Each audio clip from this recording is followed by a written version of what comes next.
Hello, my self Bhumesh Valesa. મને 4 થી 6 મહિના પહેલા હર્નિયાનો પ્રોબ્લેમ જનરેટ થયો હતો. તો મેં નોર્મલ બધા સર્જનને રિવ્યુ લીધો.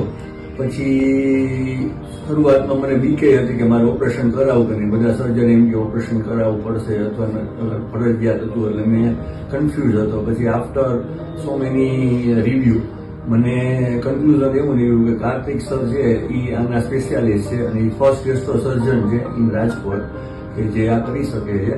તો હું તેમની પાસે મળવા આવ્યો અને તેને મારી જે ફિયર પહેલા તો દૂર કર્યું અને પછી તરત મને જે ઓપરેશન માટેનો રિવ્યુ આપ્યો, મેં તરત જ તેના પછી ડિસિઝન લઈ અને એની સાથે ઓપરેશન કરાવ્યું. મને ઓપરેશન વખતે કાંઈ પણ પ્રોબ્લેમ થયો નથી અને અત્યારે 8 અઠવાડિયે 10 દિવસ થઈ ગયા તો મને હવે ઓપરેશન પછી આપણે પોસ્ટ ઓપરેશન જે પ્રોબ્લેમ હોય એ બધા સોલ્વ થઈ ગયા છે અને અત્યારે હું કમ્પ્લીટલી ફિટ થઈ ગયો.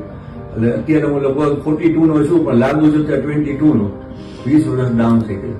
અહીંયા હોસ્પિટલનો સ્ટાફ એકદમ બહુ વ્યવસ્થિત છે, એકદમ હેલ્પફુલ છે અને ક્લીનલીનેસ હોસ્પિટલની બહુ સરસ છે.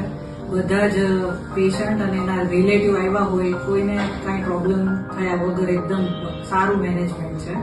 એટલે અમે સેટિસ્ફાઈડ છે આ એક્સપિરિયન્સથી કે અહીંયા જે કંઈ થયું બરાબર પરફેક્ટ થયું સર્જરી, અને હેપીલી પેશન્ટને અમે લઈ જઈએ છીએ. લાઈક હવે પેશન્ટ નથી, વેલ ફિટ એન્ડ ફાઇન પર્સન થઈ ગયા. એટલે we have a good experience in this hospital. Thank you.